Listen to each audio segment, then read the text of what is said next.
nossa aula. Vamos tratar do 6º ponto, né, do capítulo 1 da Confissão de Fé de Westminster. Capítulo 1 da Confissão de Fé de Westminster, como nós já sabemos, trata a respeito da palavra, né, da Bíblia, né, da Escritura Sagrada. E então, no ponto 6, nós vamos falar exatamente de como que a Bíblia, ela é sola, né, sola Escritura, e como que ela é perfeita naquilo que ela se propõe a fazer, né?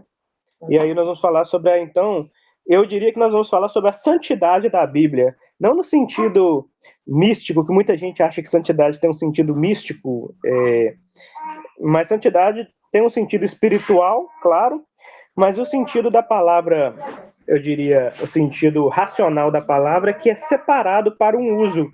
E você poderia pensar, então, qual que é o uso da palavra? Para que ela foi separada? Hoje nós vamos falar basicamente sobre isso, sobre o uso que a palavra tem, né, para nós, separado para nós. Certo? Então vamos iniciar. Wesley, eu não estou vendo o slide na tela, mas tá, não tá? Então tá ok. É porque eu consigo acompanhar por aqui pelo meu slide.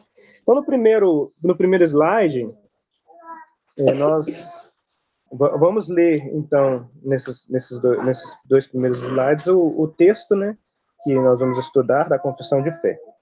E diz assim: todo o conselho de Deus concernente a todas as coisas necessárias para a glória dele e para a salvação, fé e vida do homem, ou expressamente declarado na Escritura, ou pode ser lógica e claramente deduzido dela.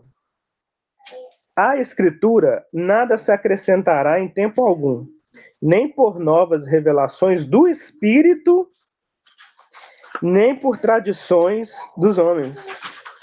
Reconhecemos, entretanto, ser necessário a íntima iluminação do Espírito de Deus para a salvadora compreensão das coisas reveladas na palavra, e que há algumas circunstâncias quanto ao culto de Deus e ao governo da Igreja, comuns às nações e sociedades humanas, as quais têm de ser ordenadas à luz da natureza pela prudência cristã, segundo as regras gerais da palavra que se devem ser observadas. Ok? Até aí foi somente a leitura, né, foi somente a leitura da confissão, mas agora nós vamos entrar naquilo que é a questão principal, que é a nossa aula em si, né? Então, o primeiro ponto, né, do nosso estudo: a suficiência e exclusividade da Escritura. No que tange à suficiência da Escritura, tudo o que Deus deseja revelar para a nossa glória, salvação e a vida está expresso ou dedutivelmente contido nas Escrituras. E isso nós dizemos no que tange ao a primeira referência da confissão que vai falar a respeito disso. O que isso significa? Basicamente, irmãos, isso significa o objetivo da Escritura. Então, a questão é essa pergunta inicial que eu fiz a vocês. Qual que é o objetivo da Escritura? O que você diria? Para que ela foi santificada? Porque santificado no sentido de que, qual que é a separação, ou para que a Bíblia foi separada para o uso? Para que você deve usá-la? Eu estava falando com os meninos aqui numa pequena, uma breve aulinha de lógica, aqui em casa, aqui uns dias atrás, que uma coisa tem um uso específico. Se você tentar usar uma coisa para fazer uma outra coisa que ela não serve, ela não terá a mesma utilidade. Isso é lógica básica, né? Na verdade, essa lógica a gente já nasce com ela. De certa forma, a gente já nasce com ela para coisas, por exemplo, se eu tentar usar uma pá para poder escovar os dentes, né? Não vai dar muito certo. E se eu tentar usar uma cadeira para cavar um buraco no chão, não vai dar muito certo.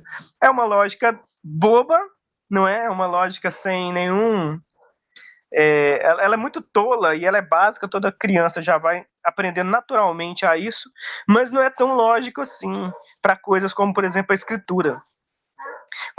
Logicamente, para que serve a escritura? Nós podemos dizer, ela serve para ler. Ela serve para quê? Serve para guiar as nossas vidas. Serve para ser um livro disso. Não. Nós temos que aprender o objetivo central da escritura, o objetivo correto para que a escritura foi proposta. Vocês estão entendendo isso? Fica claro? Ou é algo que é difícil de compreensão? Na verdade, não é difícil compreender que a Bíblia tem um objetivo, um uso. Ela foi separada para um uso. Mas só que a gente sabe muito bem que as pessoas não usam a escritura para o uso da escritura. Por exemplo, tem pessoas que usam a Bíblia como um livro de autoajuda. Ela está sendo usada de maneira santa? Não está sendo usada de maneira santa. Porque a Bíblia não é um livro de autoajuda. A Bíblia não é um livro para te ajudar a como a como convencer outras pessoas a fazer alguma coisa que você quer. A Bíblia não é um livro usado para como convencer você mesmo a ter uma vida assim, que vai ser 100%, que vai te conquistar tudo aquilo que você deseja. Então, esse livro não se encaixa nos padrões humanos daquilo que as pessoas pensam também sobre o que é uma ajuda a si mesmo, né? Então, esse primeiro ponto diz a respeito disso. Irmãos, está ficando claro? Vocês estão conseguindo ouvir agora, Wesley? Certo, tá. Melhorou, tudo certo, meu irmão. Realmente, um grande problema comum é o significado da palavra santo mesmo, que você esclareceu no nosso culto e está esclarecendo agora também no nosso estudo. Sem esse contexto místico da palavra santo, santificado, santificação, no sentido mesmo de ser separado para um uso específico. E isso tem que ficar claro mesmo, né? Tem que ficar claro. Quando nós somos chamados de santos, e esse que é o significado.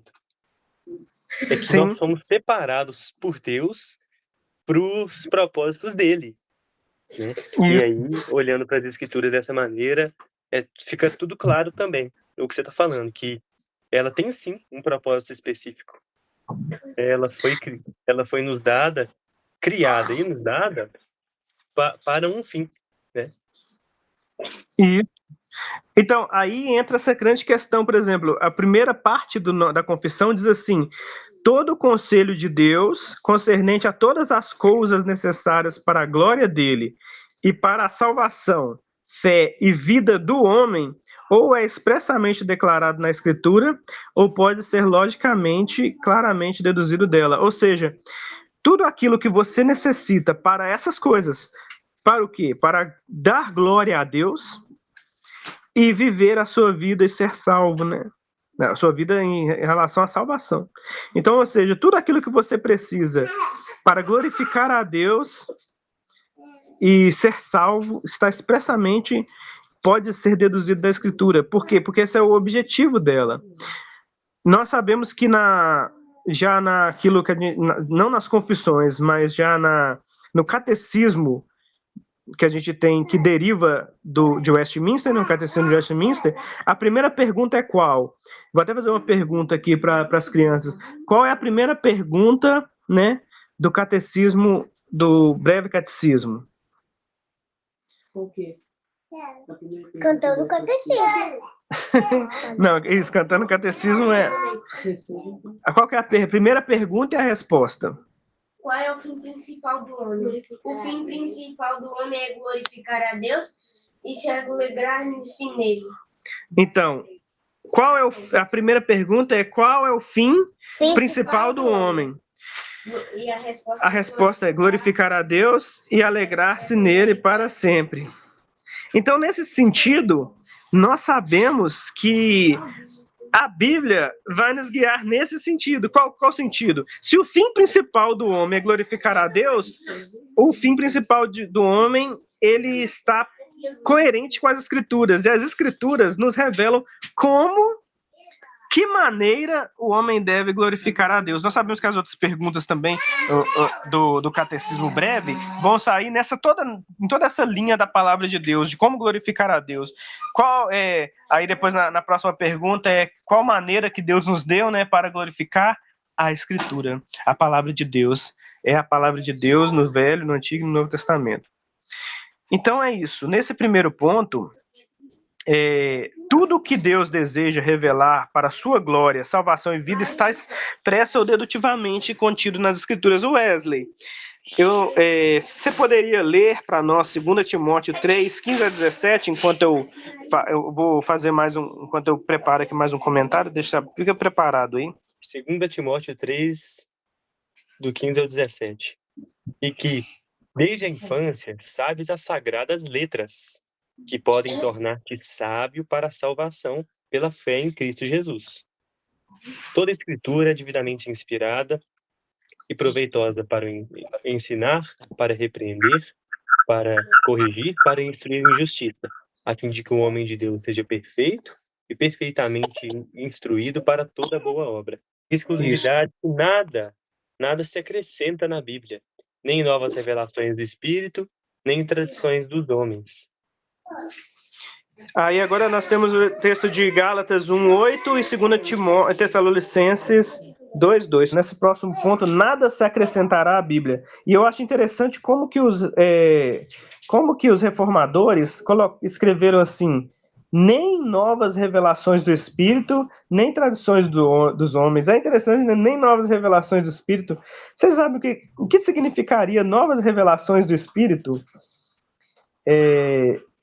Eu queria, antes de falar, destacar. É interessante como que isso está aqui, né? Vamos ler lá na própria confissão. Todo o conselho de Deus concernente a todas as coisas necessárias para a glória dele e para a salvação, fé e vida do homem, ou expressamente declarado na Escritura, ou pode ser lógica e claramente deduzido dela. Isso nós já falamos. Agora, a Escritura nada se acrescentará em tempo algum, nem por novas revelações do Espírito, nem por tradições dos homens. Irmãos, vamos pensar. Se o Espírito Santo trouxesse uma nova revelação, ela não deveria ser colocada na Escritura, sim ou não? Ela não deveria ser acrescentada na Escritura? Deveria. Deveria, não deveria? Então, por exemplo, se o Espírito Santo, né, revelasse novas coisas, elas deveriam ser anexadas. Então, aí eu faço uma pergunta, será que os autores, né, da Confissão de Fé estavam dizendo que se o Espírito Santo revelasse alguma coisa nova, nós não deveríamos acrescentar aquilo que o Espírito Santo revelou? Ou será que eles estão querendo trazer outro significado para isso? Qual que é a opinião de vocês? Ô, Thiago, como é que é? Refaz de novo a sua pergunta, por favor. A pergunta é, quando nós lemos essa parte da confissão, ela diz assim: a Escritura nada se acrescentará em tempo algum. Ou seja, eles estão dando, parece que é uma ordem, mas é aquilo que eles estão deduzindo da Escritura. E aquilo que eles estão deduzindo da Escritura a Escritura nada se acrescentará em tempo algum, nem por novas revelações do Espírito, nem por tradições dos homens. Ou seja, eles estão, aí a pergunta é, os nossos reformadores que escreveram a Confissão de Fé de Westminster, a qual nós temos por confissão nossa, somos confessionais, certo? Então nós confessamos nós confessamos esse documento, crendo nele, que nele contém aquilo que para nós é uma boa interpretação, uma interpretação verdadeira da Escritura, certo? E os reformadores estão dizendo que não deverá ser acrescentada à Escritura nada, em tempo nenhum, nem por novas revelações do Espírito. Ou seja, os nossos reformadores acreditavam que em algum tempo o Espírito Santo faria novas revelações, ou teria essa possibilidade, e nessa possibilidade nós não deveríamos pegar essa nova revelação e acrescentar a escritura? Vocês estão entendendo a leitura? Eu estou fazendo uma leitura, não necessariamente correta, mas é para o pensamento. Então, parece o seguinte: se houvesse novas revelações do Espírito, teria que acrescentar na Bíblia. Mas como não pode acrescentar nada na Bíblia, é porque não é possível ter novas revelações do Espírito. Mas por que que eles então falam sobre novas revelações do Espírito? Isso não é complicado? Ou não? Ou é simples, irmãos, e eu que estou complicando? Ou para você, se for simples para você, simplifique da maneira que vocês conseguem entender, para a gente poder estar dando continuidade. É mais uma polêmica boba que eu estou trazendo. Meu irmão. Parece mesmo, e aí é o caminho que você está levando na nossa aula, né? Nós vamos ler Gálatas 1:8 daqui a pouco.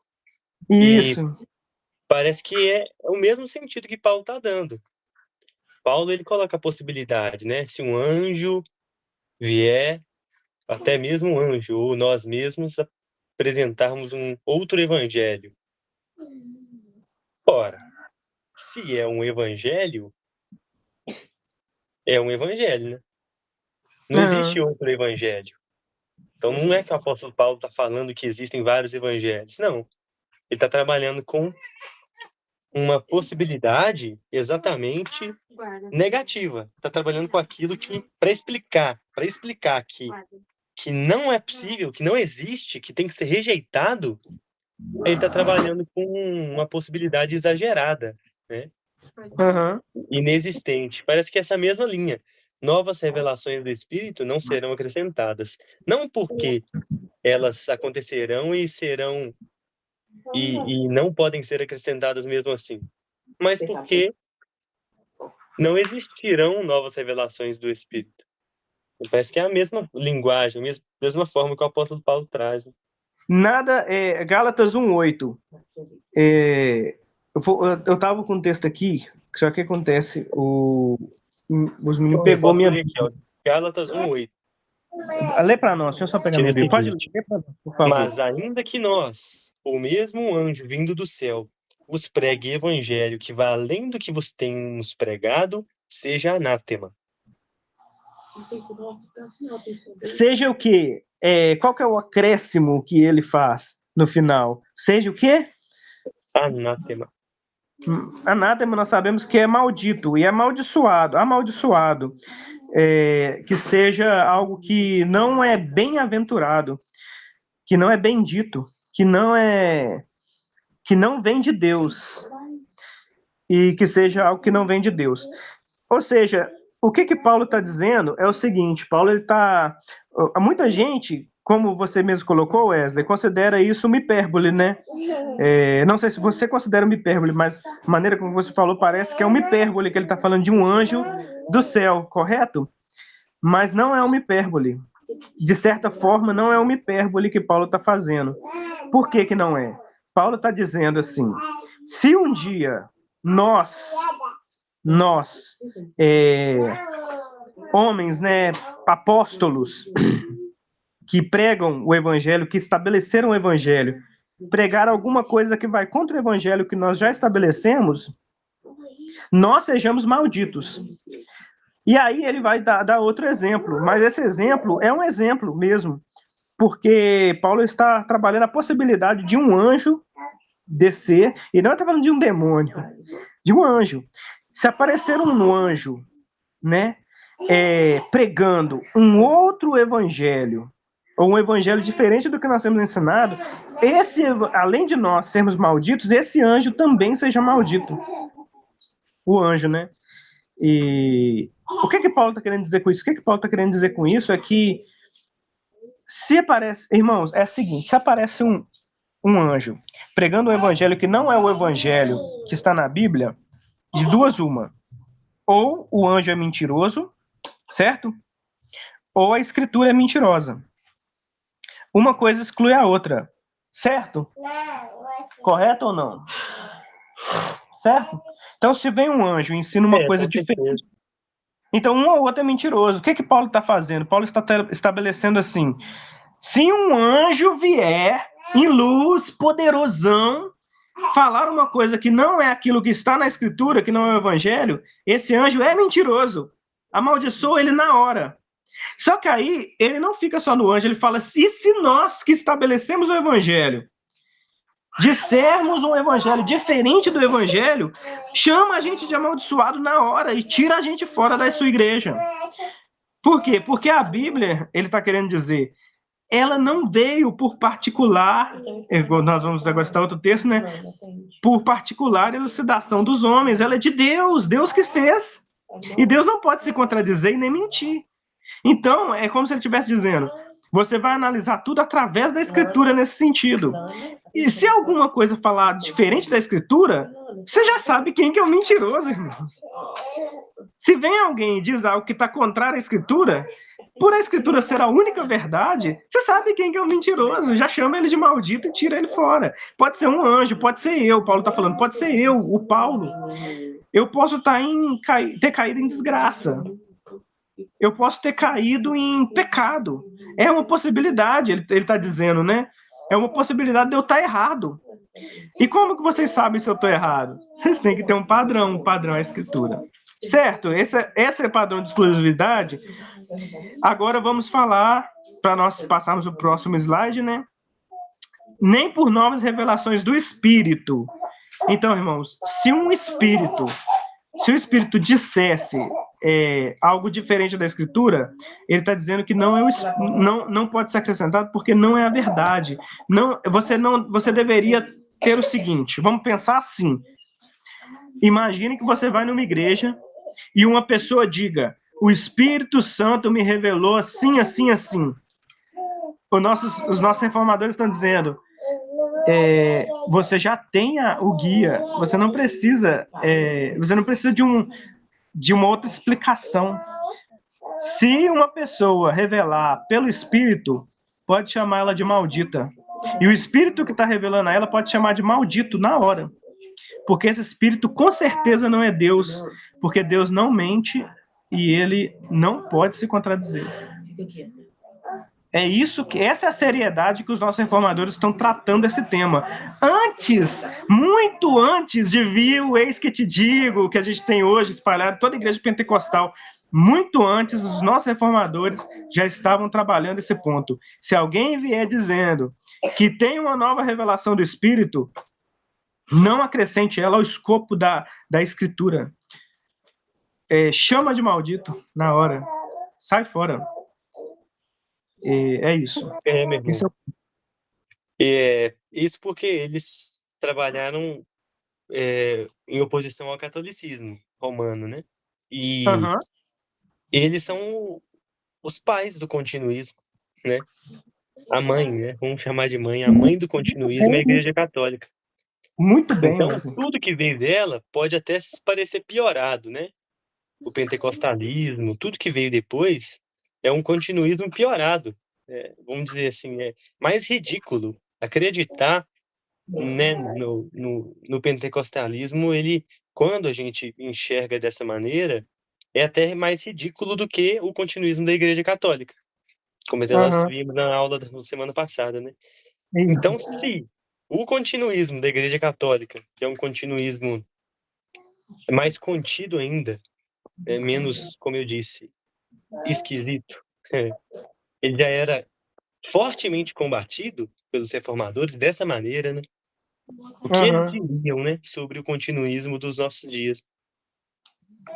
Pois sabe o que eu acho que eles fariam, Wesley, no continuismo dos nossos dias? Eles olhariam e desdenhariam, falariam, não, isso aqui não é eu nem olho para isso. Isso aqui nem encaixa dentro do que eu imagino que seja algo que eu levaria a sério.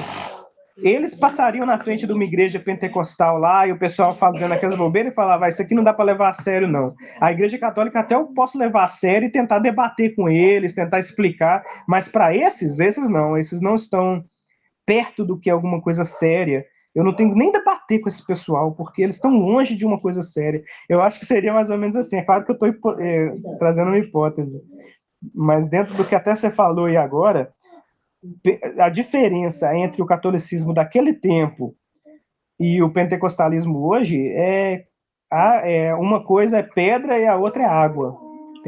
É uma coisa que muito, muito diferente. Então, lê para nós o próximo ponto, Wesley, por favor, para a gente poder dar continuidade. E segundo aos Tessalonicenses também? Por isso, pode ler, por favor, pode ler. Segundo aos Tessalonicenses 2:2. E que não vos removais da vossa mente com facilidade, nem vos perturbeis, quer por espírito, quer por palavra, quer por epístola, como se procedesse de nós, supondo tendo chegado o dia do Senhor. Sim. Agora, é isso. Uma das coisas que eu estava para falar é isso. Na questão do espírito também, pessoalmente, nós falamos, irmãos, desculpe, nós tratamos de uma questão externa a nós, né? Por exemplo, uma pessoa vem dizendo que o Espírito Santo me falou e eu estou te passando essa mensagem, e você acreditar ou não. É claro que você não vai acreditar, você vai chamá-la de maldita e ir embora para o seu rumo. Claro que não, né? Nós vamos lá. Nós vamos... Mas, agora, você, o que o texto está dizendo é se um espírito dentro de você, você sentir que o espírito está falando com você uma nova coisa, ou perturbando você de uma coisa que não está de acordo, você tem que se chamar de maldito. Você tem que olhar para si mesmo, para o seu interior e falar, não, eu estou sendo maldito. Porque eu conheço a Bíblia. E o meu coração, o meu espírito interior está movendo em mim uma coisa que não está lá, que está diferente do que está lá. Maldito eu. Maldito esse espírito que está falando comigo. Por quê? Enganoso é o coração do homem. Eu não posso confiar em mim. Então, se um dia um espírito sussurrar no seu ouvido, você acordar de manhã e tiver um sonho, acordar de manhã e falar assim, ou você ouvir no seu ouvido assim, no seu coração, eis que eu te digo, vai lá e leva essa mensagem para fulano que está precisando de uma palavra de Deus, assim. Você vai dizer, maldito espírito que está falando comigo. Maldito eu, que meu coração está movendo assim. Isso não vem de Deus. O apóstolo Paulo disse em Tessalonicenses 2, 2 Tessalonicenses 2:2, que para mim não ouvir esses tipos de coisa dentro de mim. Entendeu? Então esse é o ponto. O apóstolo Paulo, ele está excluindo externamente qualquer forma de espíritos falarem novas coisas e internamente, irmãos, pelo mesmo processo. Qual que é o processo? Porque a Escritura é perfeita, ela é suficiente. Antes de nós termos o Novo Testamento, no Salmo 19, já estava dizendo que ela era perfeita. Então, é isso. E a Bíblia é nossa única e suficiente regra de fé e prática. Isso mesmo. Então, vamos para o próximo ponto. O catolicismo romano, né, os seus desvios da autoridade bíblica, tradição e magistério. O catolicismo romano eleva a tradição e o magistério, que é o clero supostamente infalível, à mesma autoridade das Escrituras, abrindo porta para ensino sem base bíblica. Então, nós agora temos a questão do catolicismo romano, o magistério clerical e sua infalibilidade.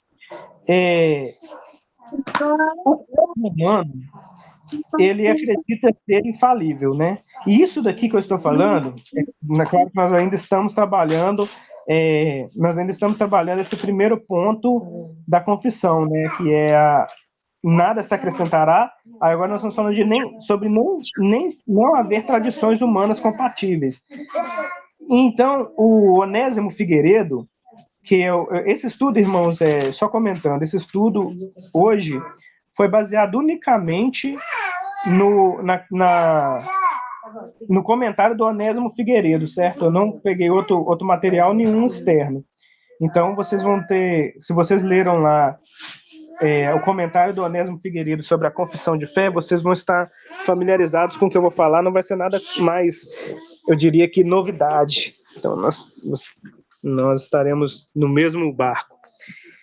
Então, o Onésimo Figueiredo vai criticar a tradição católica. A tradição católica. Porque a tradição católica, o Onésimo Figueiredo parece que ele está tratando ela da maneira que ela é ridícula, sabe? Ele está tratando ela de uma maneira, assim, ridícula. Que os pensamentos deles são ridículos quando comparados com a Escritura. Por exemplo, o magistério clerical da Igreja Católica, eles acreditam que o magistério clerical é infalível. Por quê? Quando eles se reúnem, o clero, eles são infalíveis nas decisões deles.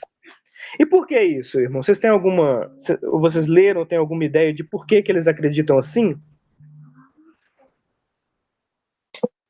É por causa da autoridade da igreja, né? A autoridade conciliar. Isso. Eles se baseiam no primeiro grande concílio de Jerusalém, né? Para falar que a igreja tem autoridade e conciliar, né? Exatamente. Quando eles estão reunidos em conselho, eles acreditam que por eles estarem representando a igreja, Deus vai os abençoar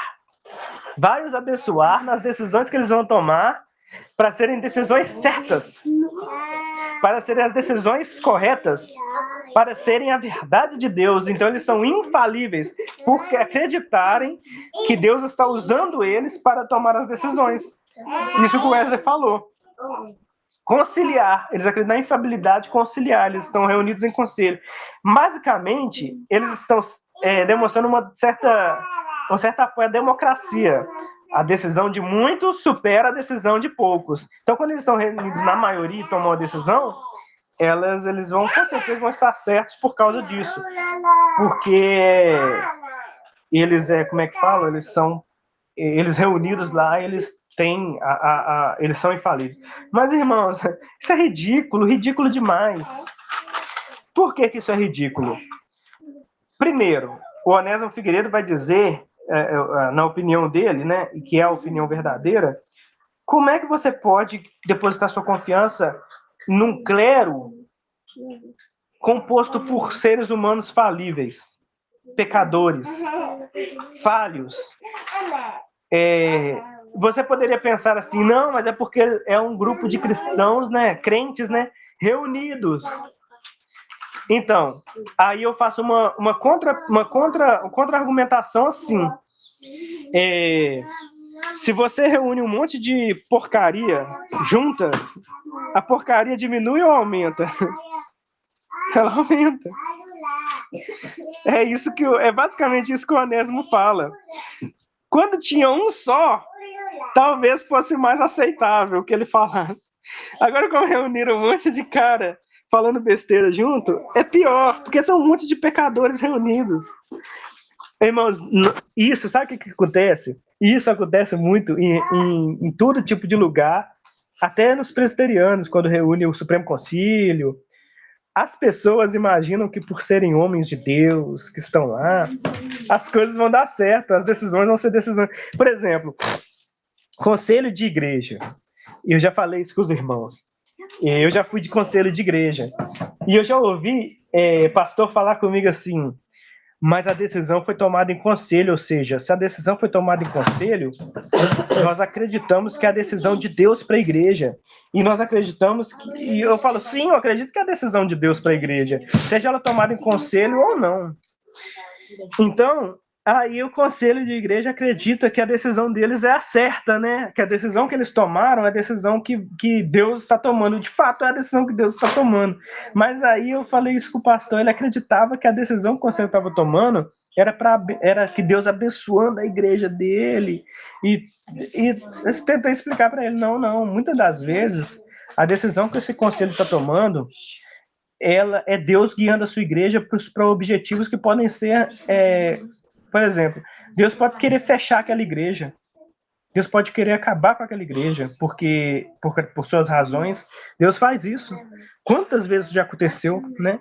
Então, ele pode estar guiando o conselho nas decisões que o conselho está tomando para esse objetivo. Pois é. Pode falar, Wesley. O ponto aí O problema é a autoridade que um concílio de homens pecadores tem. O problema é só esse, né? É o reconhecimento que a Igreja Católica dá para a autoridade dos concílios dela. Porque a Igreja, de fato, é administrada por órgãos conciliares. E nós cremos, como presbiterianos, inclusive, que esse é o modelo. Agora, esses concílios, onde eles estão? Qual é o lugar deles? A própria confissão de fé, ela foi produzida por um concílio. Os cânones de Dort foram produzidos por meio de um concílio. As outras confissões de fé, mesmo as não produzidas conciliarmente, foram aceitas e subscritas conciliarmente, né? Igrejas em união, ou uma igreja em si, em reunião conciliar, decidiu que aquela confissão de fé seria subscrita pela igreja. Então, a igreja é administrada de forma conciliar. Mas, que autoridade esse concílio tem? E aí, de fato, é ridículo enxergar um concílio desse tipo, inclusive da própria Igreja Católica, dos seus bispos, autoridades máximas, como igualmente autoritativo às Escrituras, né? Esse que é o grande problema. Não você não está falando que concílios são ruins, né? Só para deixar claro. Não, exatamente, esse é o ponto. O ponto é, quando se tomam decisões, eles acreditam que a decisão certa é a decisão porque ela está sendo tomada em grupo, e não porque ela está cativa às Escrituras. Esse é o ponto central. Por exemplo, o magistério clerical da Igreja Católica, ele acredita que a decisão e os dogmas que eles estão aprovando para a Igreja estão de acordo com Deus, porque quem está tomando é o clero reunido lá, aquele povo reunido. E também, isso que acontece, a crítica que eu estou fazendo na presbiteriana em algum estágio é que muitos conselhos acreditam que eles estão tomando decisões certas para a igreja porque estão reunidos em conselho. É o mesmo, vocês entendem que é o mesmo, que eles estão usando a mesma, como é que eu posso dizer? O mesmo argumento católico? É o mesmo argumento católico que como Wesley apresentou. Como eles estão reunidos, né, em conselho, a decisão deles é a decisão certa, e não porque a decisão deles está de acordo com a Escritura. E o que o Onésimo está dizendo isso é ridículo na Igreja Católica, como é ridículo numa igreja presbiteriana. Se fizer assim, a decisão certa é a decisão que está de acordo, ou cativa. Eu prefiro chamar de cativa, que a palavra cativa é o quê? Aprisionada, escrava, aprisionada com grilhões à Escritura. E é isso que é assim que um conselho deve estar. Perfeito. E quando acontece isso, na verdade, a suficiência das Escrituras está sendo quebrada, né? Quando um conselho decide, não abertamente, mas o que um conselho está dizendo é isso. Que não cativa as Escrituras, mas só porque eles são um conselho. Eles estão ignorando a suficiência das Escrituras, né? Não, sim. Entendi. Não pode. Veja outros exemplos aqui. Um exemplo que você disse, né? Pode falar. Tô falando que na prática, esses exemplos que você deu, na prática, a suficiência das Escrituras está sendo negada. Né? Quando um conselho local de uma IPB mesmo faz isso. Né? Sim. Você disse. Eles estão negando a suficiência das Escrituras. Eles estão dizendo pelo menos, que eles estão que eles têm, a autoridade deles está ajudando as Escrituras, de certa forma, ajudando Deus a tomar decisões para a igreja, e que não necessariamente... Sabe o que acontece? Nós vamos falar a respeito nós falamos a respeito de derivar logicamente das Escrituras. Vocês viram isso, né? Que pode ser expressamente declarado pela Escritura ou logicamente, claramente deduzido dela. Só que muita gente não entende o que significa isso, que pode ser declarado da Escritura ou lógica e claramente deduzido dela. Quando elas pegam essa parte do deduzido dela, aí vira uma bagunça, Wesley. Porque tudo que eles pensam estar de acordo com a Escritura, eles acreditam que eles estão retirando, deduzindo da Escritura. Como se esse texto estivesse abrindo espaço para você deduzir qualquer coisa da Escritura. Ou seja, para você pegar um texto e dizer assim, igual aquele famoso caso, que é o mais legal de apresentar, do cara que leu a Escritura lá, o pastor que leu a Escritura e adulterou com a irmã. Ele acreditava que ele estava deduzindo algo expressamente da Escritura. É claro, de uma maneira ridícula, né? Mas de uma maneira menos ridícula, ou mais ridícula, pastores começam a pregar besteiras baseadas em textos bíblicos.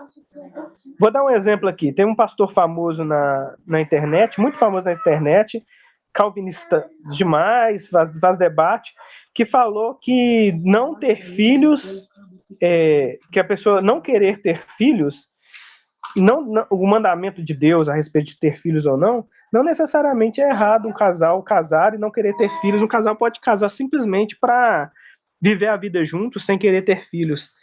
E aí, ele pega um texto que diz assim, lá em Gênesis, sede fecundos, multiplicai-vos e encher a terra. E começa a deduzir desse texto várias coisas. Deduzir que isso não é uma ordem, que isso não é uma regra, que isso não deve ser considerado assim.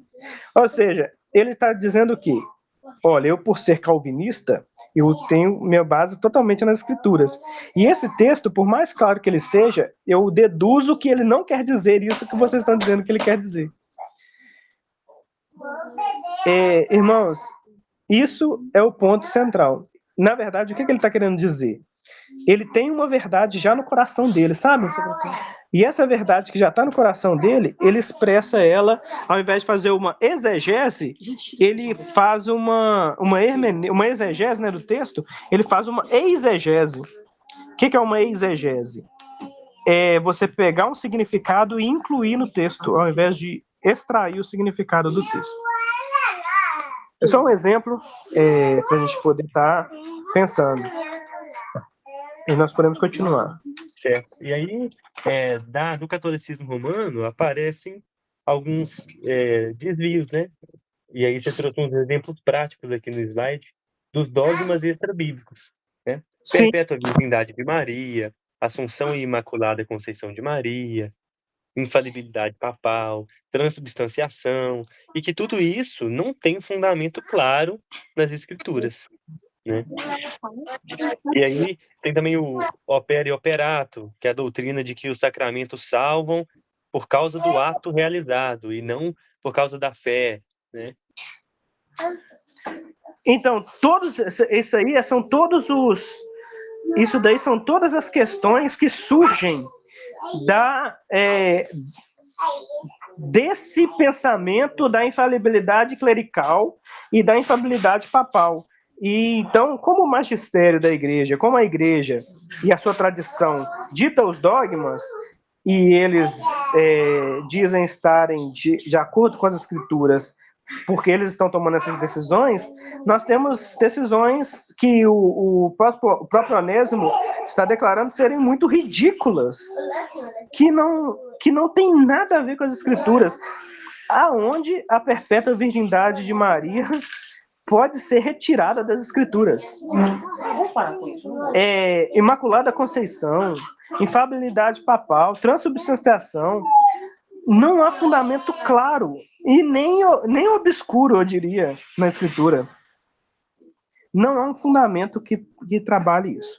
E o opera e operato, que é a doutrina que os sacramentos salvam pelo ato, né, independente da fé, que é a forma com que a Igreja Católica acredita que as pessoas são salvas. Você vai lá e você toma a Eucaristia. Está salvo. Onde? Como isso funciona na cabeça deles? Da onde veio isso? Isso caiu de um meteoro do céu, assim, caiu uma nova lei? Que Papa recebeu essa revelação de Deus? Não tem lugar. Esse daí, que é o mais ridículo, opera e operato, irmãos, é o mais ridículo. Só que é o mais complicado, porque é o que salva eles. Eles estão depositando a vida nisso, e é terrível. Então vamos continuar, né, o próximo ponto. A necessidade da iluminação do Espírito e a prudência cristã.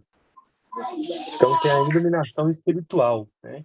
Para uma compreensão salvadora da palavra, a íntima iluminação do Espírito Santo é indispensável, e sem ele, as Escrituras não nos falam de forma viva.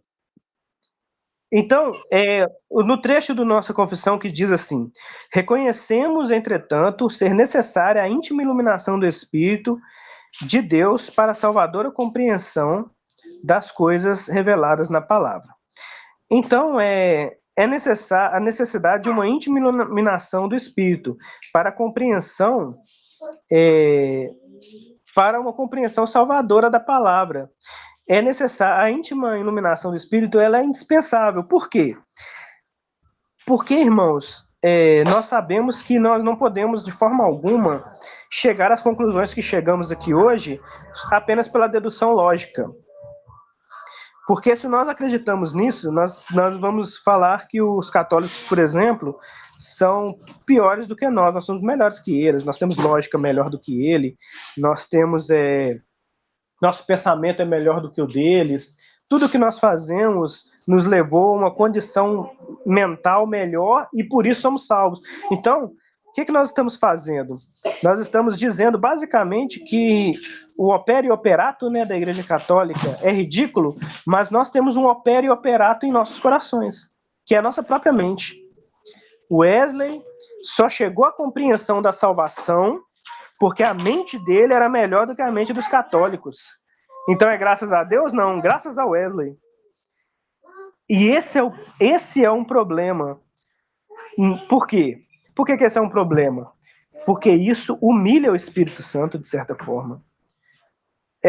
O Espírito Santo, irmãos, trabalhou, eu diria, vou usar um termo aqui, não tão comum, mas é como se o Espírito Santo tivesse trabalhado arduamente esculpindo as nossas mentes para acreditar no Evangelho.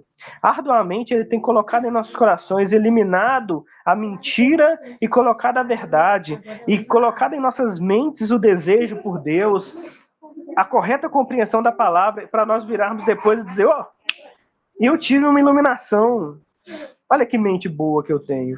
Então nós não damos o crédito ao Espírito. E o que ele está dizendo também? A nossa confissão está dizendo que a palavra de Deus, por mais lógica que ela seja, há dois grandes problemas. O primeiro é a compreensão. E depois da compreensão é a aceitação. E todas as duas coisas, elas vêm do Espírito Santo. Sem ele, as Escrituras não nos falam de forma viva. Não nos falam de forma viva.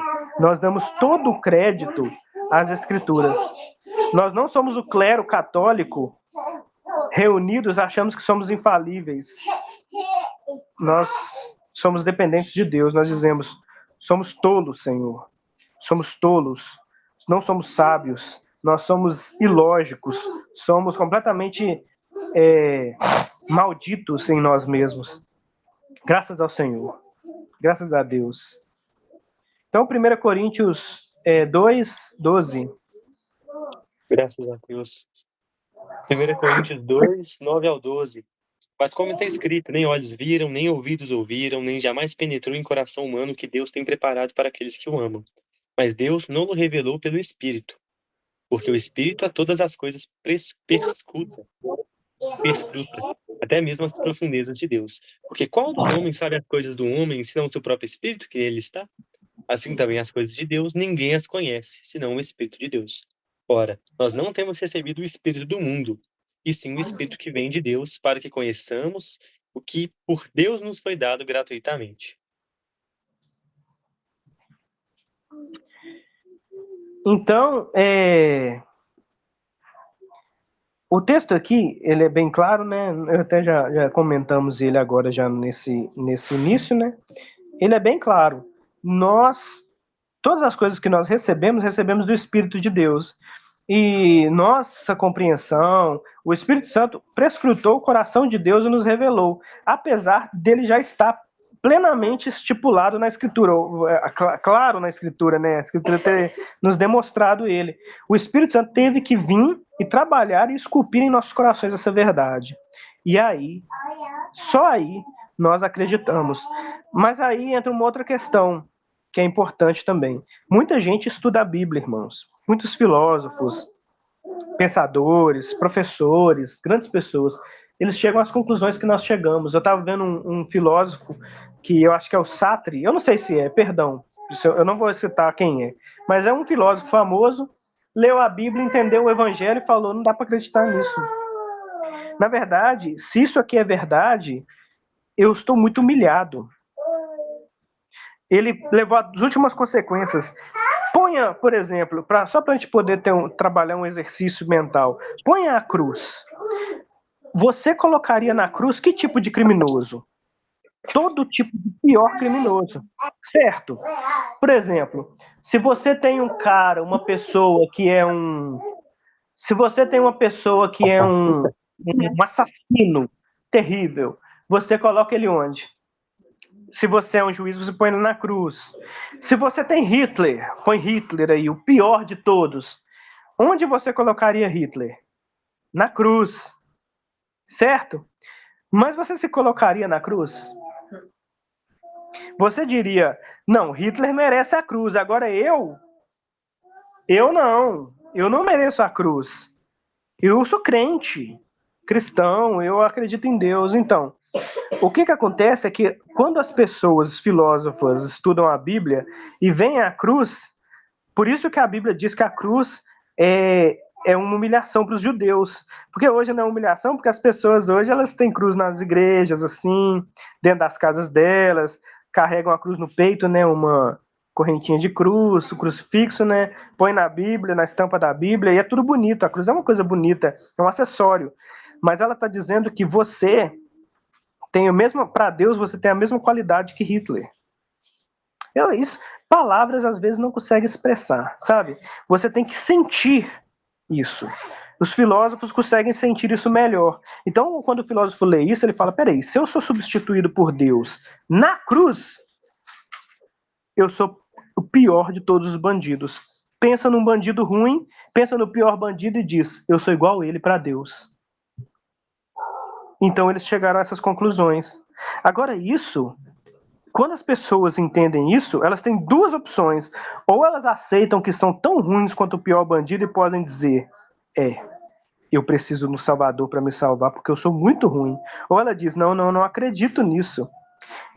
Então, logicamente deduzível, você consegue logicamente deduzir isso do texto. Mas aceitar é outra coisa. E o trabalho do Espírito Santo é nos trazer isso à mente, para nos fazer aceitar essa verdade, transformar a gente em bandidos horríveis que só podem ser salvos por Cristo. E então, ele nos faz amar essa loucura, né? E amar. Aí, Wesley, muito bom.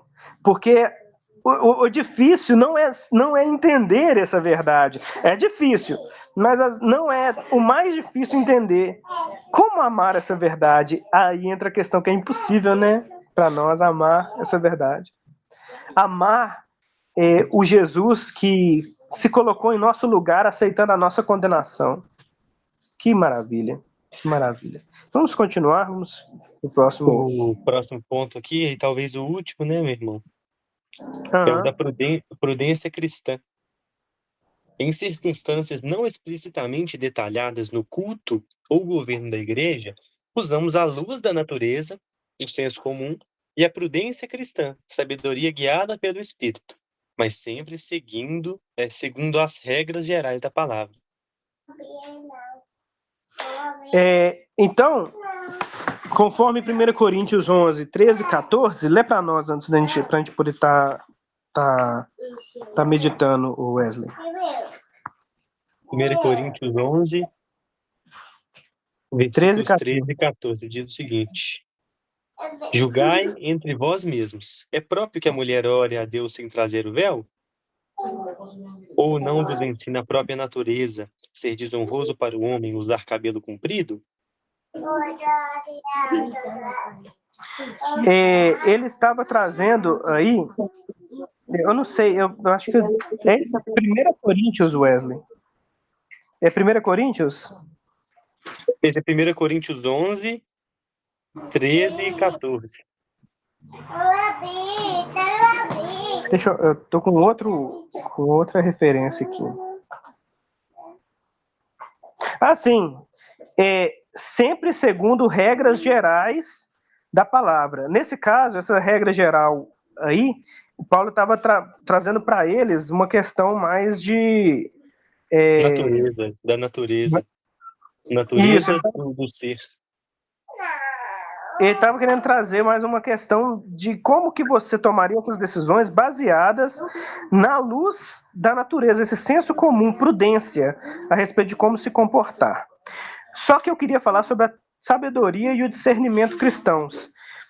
Como que a gente usa a sabedoria e o discernimento cristão? E que é o mais difícil de todas, por isso que eu acho que é bom a gente até encerrar nesse ponto, né, que nós vamos encerrar a aula terminando, né? Mas nesse ponto específico, como usar a Bíblia, a sabedoria da Bíblia, para discernir e ser guiado pela palavra e pelo Espírito? Eu acho que nisso daí já dava uma aula enorme, né? Como utilizar a sabedoria de Deus para guiar a sua vida e governar a igreja e tudo. Mas eu tenho um exemplo que pode ajudar muito a compreender, que é o exemplo de Salomão, sabe? Salomão, ele pediu sabedoria a Deus. E Deus deu sabedoria a ele. Só que aí no dia dele fazer o primeiro grande julgamento dele, que é das 2 mulheres, eu já dei esse exemplo várias vezes, né? Ele, ao invés de pedir a Deus, envia um anjo para poder me dizer o que eu tenho que fazer aqui agora, ou ele pegar a Bíblia lá, a Escritura, e começar a folhear e falar onde que está escrito como é que eu tenho que agir aqui agora, ele usou discernimento, sabedoria e um senso comum, uma prudência cristã para poder tomar a sua decisão. E a sua decisão foi baseada no conhecimento que ele possuía de como um cristão deveria agir em respeito ao seu filho. Por exemplo, uma mulher teria coragem para salvar seu filho de abrir mão dele? Por amor a seu filho, ela abriria mão dele? Então, irmãos, eu não sei se vocês conseguem até compreender Cristo naquele texto, é muito difícil, né? São textos que às vezes são difíceis de compreender, mas uma mulher uma vez abriu mão do filho, 2 vezes na verdade, mas uma vez ela abriu mão do filho. Maria, né? Ela abre mão do filho e esse filho salva o mundo, né? No caso dessa mulher, né? Dessa mulher, ela teve o filho de volta, né? Mas um dia uma mulher deu à luz a um filho, criou esse filho e esse filho foi dado, né? Ela abriu mão dele de certa forma para morrer por todos nós, em nossos lugares, até por ela, né? Para salvá-la. Ana teve um filho e abriu mão dele para Deus, o entregou, né? Ao profeta Eli, né? Para cuidar do seu filho, por amor, né? Temos outro exemplo, que é o melhor, Deus, né? Nosso Pai, o Pai de Jesus Cristo, abre mão do seu filho, dá o seu filho para morrer, para ser partido, diferente de Salomão, que não partiu, né?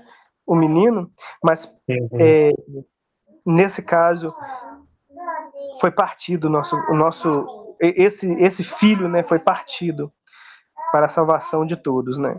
Então, Salomão, ele não vai pedir um conselho para Deus naquele momento. Quando ele pediu sabedoria, ele não pediu Deus, né? Ou um anjinho bom e um anjinho mau. Ou que ele pudesse ler nas escrituras tudo o que fosse acontecer. Ou um cartomante que conhecesse o tempo. Essas igrejas são repletas de cartomante, né? Que leem o seu futuro. Você vai lá na igreja e ela vai falar sobre como vai ser a sua semana. Olha, Deus vai te dar um livramento, Deus vai fazer isso, Deus vai fazer aquilo. Então é assim que eles acreditam que é a sabedoria cristã. Só que a sabedoria cristã verdadeira eu leio a Escritura e eu aprendo como glorificar a Deus, quer seja na minha vida, quer seja na minha morte. Eu aprendo como glorificar a Deus. Certo? Alguém quer comentar alguma coisa em relação a isso? Meu irmão, tem até um livro do Heber Carlos de Campos Júnior só sobre isso, né? Como tomar decisões segundo a palavra de Deus. Não lembro se é esse exatamente o nome. É, você falou que esse tema dá para tratar muito sobre ele, né? E de fato, né? Ele tem um livro inteiro sobre esse assunto. E esse assunto sozinho é um assunto muito bom, muito grande. Vamos, pode passar para o próximo slide, então, Wesley. A Bíblia é um livro realista e a graça divina. Eu vou ler. A Escritura, sendo a revelação completa de Deus, apresenta a realidade da depravação humana e nossa incapacidade de nos salvarmos. Então, nós temos a Bíblia como uma das coisas que a Bíblia, como a revelação completa de Deus, ela é extremamente, ela não esconde, né, quem é o ser humano, ela não esconde quem é Deus, e ela revela Deus de maneiras que nós não imaginaríamos. Na verdade, ela revela Deus de maneira que nós não aceitamos. Ela revela que a gente é de maneira que a gente não aceita, que a maioria das pessoas não aceitam que é totalmente depravado, que precisa de Salvador, e não aceitam que Deus está irado. Na verdade, as pessoas hoje até cancelaram o inferno já, né? Por quê? Ou as pessoas não aceitam que Deus escolhe uns para salvação e outros para perdição. Não porque as pessoas não acham um absurdo Deus escolher uns para salvação, mas acham um absurdo Deus escolher pessoas para a condenação. Por quê? Exatamente porque elas não conseguem entender Deus. Elas não conseguem entender quem Deus é. Elas não têm uma noção dos sentimentos que Deus possui. Então elas não conseguem entender como que Deus pode condenar pessoas. Só que isso elas não estão inferindo da Escritura. Elas estão inferindo isso do próprio coração. Então a Escritura, sendo revelação completa de Deus, apresenta a realidade da depravação humana e nossa incapacidade de nos salvarmos. E aí o próximo ponto é o propósito das Sagradas Escrituras, né? Que é expor nossa condição caída e, acima de tudo, evidenciar a gloriosa graça divina em Cristo.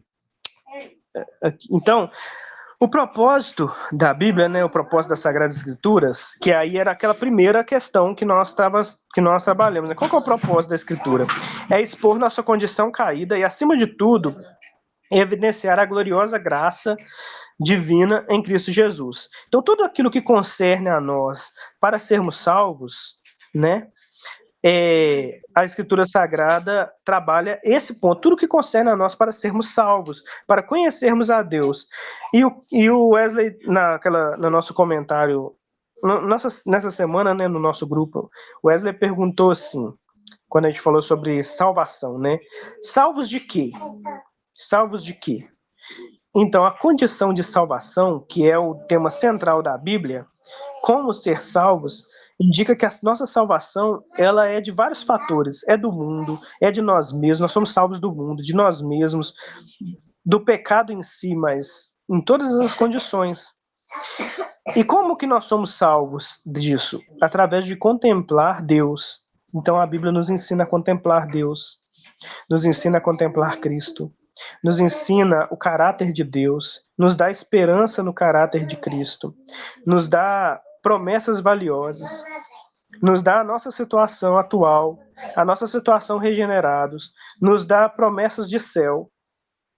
Todas essas coisas são para nós aprendermos como viver nessa vida, de que maneira? Sermos salvos de quem nós somos e desse mundo, e conseguimos glorificar a Deus. Então esse propósito, por mais que ele eu não sei se ele parece simples na hora que as pessoas abordam, mas ele é muito mais complexo, né? Próximo ponto, Wesley, por favor. Nossa fé reformada crê na preservação divina e na natureza realista e redentora das Escrituras. Exatamente. Nossa fé reformada crê que nessa preservação divina de Deus, é claro que dentro daquilo que está incluído nas doutrinas da graça, né, perseverança dos santos, mas nessa natureza realista e redentora das Escrituras. Irmãos, nós temos que ter uma noção realista de como as Escrituras nos tratam para nós podermos, né, acreditar na grande salvação que Deus tem. Se você tem uma pouca, se somente não entende quem você é, quão pecador você é, talvez você nunca vá conseguir entender a grande salvação que você teve, né? Pode apontar. E o próximo ponto agora é iniciar o solo escritura. Retomá-lo, né? Mas tratar em mais alguns pontos sobre o solo escritura. Pode passar o slide todo até o final, que a gente lê tudo e que ele já é altamente, já é totalmente autoexplicativo. Eu vou ler. É o pilar. Pode ler. O sola escritura, o pilar inegociável da fé reformada. O sola escritura não é apenas um princípio, é o alicerce absoluto da fé e prática reformada, né? Uma igreja que se diz reformada, mas aceita novas revelações, ou seja, não é sensacionista, é de fato reformada? Essa é uma pergunta, nós vamos responder ela aqui nesse próximo ponto. Se uma igreja aceita novas revelações, não é sensacionista, ela é reformada? E se ela defende o sinergismo ao invés do monergismo, ela é reformada? Claro que não, né, irmãos? Claro que não, né? Pode ser a igreja presbiteriana, pode ser a igreja batista, reformada. Isso contradiz a suficiência e exclusividade das Escrituras e, obviamente, contradiz esse ponto específico da nossa confissão de fé, o ponto 6 do capítulo 1. Porque a verdadeira identidade reformada é definida pela submissão inabalável à autoridade e suficiência da Bíblia totalmente. Mas não só, nós não estamos querendo trabalhar só de um ponto de vista técnico. Eu queria que isso estivesse estabelecido no coração de vocês. E é por isso que eu li a oração sacerdotal. Se você não ora para que a palavra de Deus seja infalível no seu coração, inabalável no seu coração, autoridade única, você está orando diferente de Jesus. A oração sacerdotal de Jesus é para que a palavra fosse santificada no seu coração. Você acha que você é melhor? Ou você acha que você acha que você tem uma oração melhor do que essa? Então vá lá, ore assim. Se você acha que você precisa de algo melhor do que a palavra de Deus para viver, não, você só está orando diferente de Jesus. Vá, faça isso. Diga assim, você tem que ser honesto o suficiente para dizer: eu não acho que aquilo que Jesus orou na oração sacerdotal é suficiente. Acho que Jesus estava meio enganado naquele dia. Eu acho que precisa de outras coisas. Eu acho que eu preciso de novas revelações. Eu não acho que a palavra vai ser suficiente. Você vai ser igual o jovem, você vai ser igual o rico da parábola do rico e do Lázaro. Abraão falando: eles têm Moisés e os profetas. Você vai ter que ser honesto o suficiente, igual aquele homem, para dizer: não, pai Abraão, isso não é suficiente. Isso não é suficiente. É isso que uma igreja que defende o sinergismo e que defende também que não é sensacionista está dizendo de maneira explícita. A Bíblia é a nossa única e suficiente regra de fé. Nada deve ser acrescentado. Nós precisamos do Espírito para entendê-lo e da prudência cristã que o Espírito dá para a sua aplicação, sempre sob sua autoridade. Doutrinas que minam sua autoridade são rejeitadas, e a conclusão é: o sola escritura é o coração da fé reformada. A nossa identidade e fidelidade a Deus dependem da nossa submissão integral à sua palavra escrita, que é a autoridade final e suprema de todas as coisas. Irmãos, esse alicerce inabalável do sola escritura, por isso que é sola escritura. Muita gente acredita na Bíblia, mas não somente na Bíblia. O ponto central não é levantar outras teses doutrinárias para tentar ajudar. Sola escritura é a melhor tese que já existiu e que vai existir para sempre. Porque o sola escritura diz: é sola escritura, né? Somente a escritura. Se você acrescenta a escritura mais alguma coisa, já não é sola escritura. É uma excelente tese. E podemos concluir assim, né? Tem algum comentário, irmãos? Perfeito, meu irmão. Ô, Thiago Sim, e Wesley, fiquei meio ausente aqui, que o Olavo despertou ali na gritaria.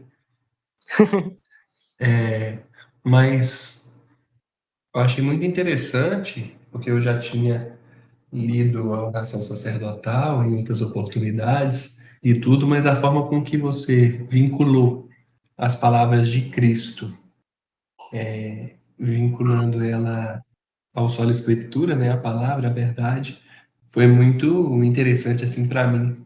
E também esse exemplo do rico e do Lázaro, isso exemplifica mesmo o que a maioria das pessoas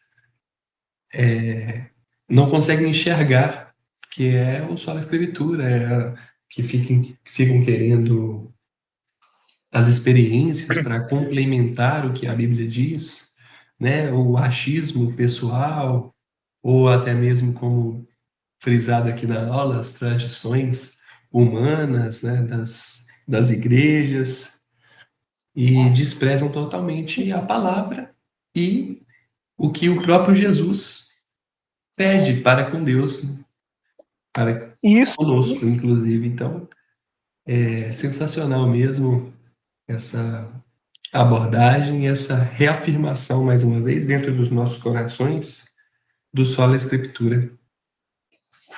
Amém. É isso, né? Essa oração sacerdotal de Jesus, a Bíblia diz que Jesus está intercedendo por nós à direita de Deus Pai, né? Numa oração sacerdotal. E aqui nós temos o tema da oração. Eu acho que essa daí é o tema central da oração de Jesus que ele faz por cada um de nós diante do Pai, intercedendo por nós. Paulo também vai dizer, William, eu não lembro onde, irmãos, seus irmãos me perdoem novamente, que o que ele pede, a única oração que ele faz por todos os cristãos é que eles cresçam na palavra. Ele fala assim, eu podia orar por muitas coisas, mas a única coisa que eu oro por vocês é que vocês tenham um crescimento enorme na palavra, sejam cheios da palavra, porque isso é a essência do que, desde Gênesis até agora, nós estamos estudando, até lá nos nossos estudos durante as terças-feiras, você vai ver que o tempo todo Deus está dizendo através dos profetas, cumpram, obedeçam a lei, atentem para a lei, observem a lei, leiam ela. Josué, fala para Josué, tenha firmeza para poder guiar o povo nessa lei.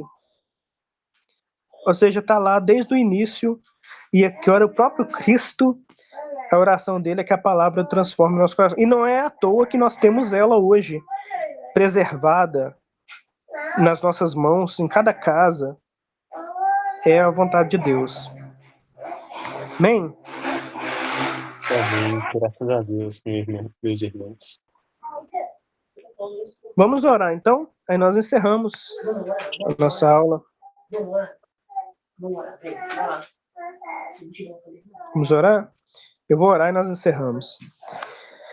Pai, nós somos gratos a Ti, porque o Senhor, de maneira misericordiosa, nos permitiu estar aqui, nos permitiu reunirmos, gravarmos a aula, podermos ouvir depois e estudarmos aquilo que é a Tua palavra maravilhosa para a Tua glória. Abençoe, Senhor, cada um que participou, que pôde estar aqui, quem está ouvindo.